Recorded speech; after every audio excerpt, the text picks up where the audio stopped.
Okay, so now I'm going to try and answer some of the everyday Insta story questions. For those of you that follow me, you know that I post every day. I really try my hardest to post the formula and how I'm putting it on.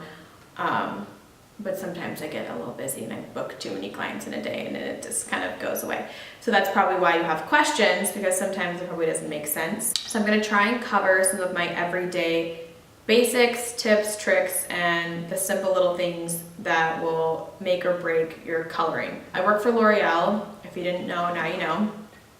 I'm technically I am in the color department and I educate color.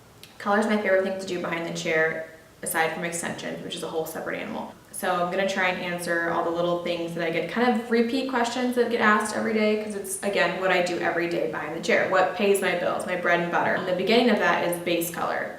I have a ton of base retouches. And if you watch the other videos, then you know all about how base color really has nothing to do with base color, but it also does have to do with base color. I use Anoa, which is an ammonia-free hair color, permanent hair color line. It's my favorite. I personally don't use Majorelle, which is our secondary. It's the ammonia version of permanent hair color. Nothing wrong with it. I just personally am a Anoa user. So I like the ammonia free for a couple of reasons. I like the grow out. I don't get the halo effect. So clients that are 100% like white, when you pull white hair tight and it starts to grow out, it's what they call like the halo. Immediately see like a white line. So the longer that their roots go, the more dense the line is going to be. So that's why those clients get their hair colored every 3 weeks. Especially if they're dark like this, you know, they want to keep their dark natural color, but they have gray hair, especially when they become 100% white. It's, you know, embarrassing. No woman wants to walk around with a gray line. When I switched all my clients over to Anoa, I eliminated the halo effect, which is that really harsh grow out. Everyone's hair has remained softer. I still get 100% coverage, which I'm going to go over that, because the biggest complaint on Anoa in L'Oreal salons seems to be like the coverage factor. You'll hear everyone sit there and say, I couldn't get it to cover. Well, I've never had that problem, and I have clients with stubborn 100% white gray hair. How I choose to color hair, and again, this is just how Julia colors hair. You can take a color class somewhere and it can tell you something completely different. I use double N's, so they're 6NN or 6.0, however you want to look at the color line, is a double pigment N. I do not cover gray with a single N or just 6N. If they have any gray in their hair and I'm putting a base color on them, that means they have enough gray hair for it to be a problem. I'm going to use an NN. It is an ammonia-free hair color line, which means the color does not swell. So when you put the color on someone's head, wherever you put the Anoa is exactly where you're going to get the coverage. Ammonia hair color swells. So ammonia hair color will move. Like, you can be a little sloppier with your application, or you can mix a little bit less product because it kind of will like disperse over the hair.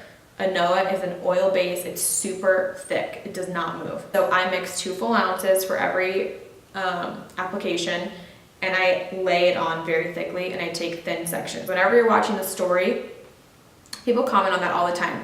How much color do you mix? Like, you'll see, you can't really see the hair anymore. Every time I take a section and put the base color on each section, like, they could have black hair and all you see is the color. Heavily saturated. That is how I get 100% coverage. That's how I get no missed spots. I also pull it over the second band. There's no banding that way. You have to like refresh the section you did before, especially my clients that are like every 3 or 4 weeks.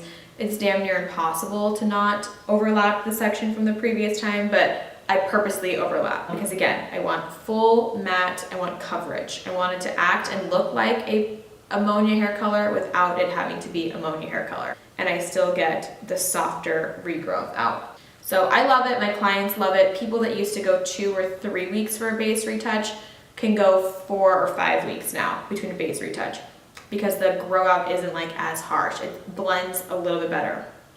So I personally love it, clients love it, I have no problem. It makes me happy, makes them happy. That's what I use. I use Anoa. Anytime you see me retouching somebody on my Insta story, it's Anoa. So the one thing that I use Majorelle for, which is L'Oreal's permanent ammonia hair color, I use 1001 and 20 volume for my base bumps. Sometimes 15 volume. If they're really light, you don't need the full 20. I keep like 10 of them. It's my favorite thing.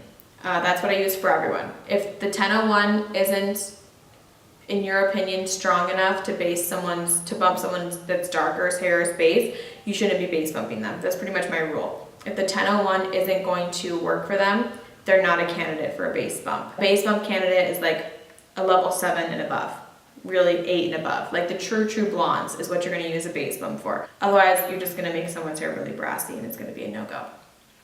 So 1001, that's all I use every time.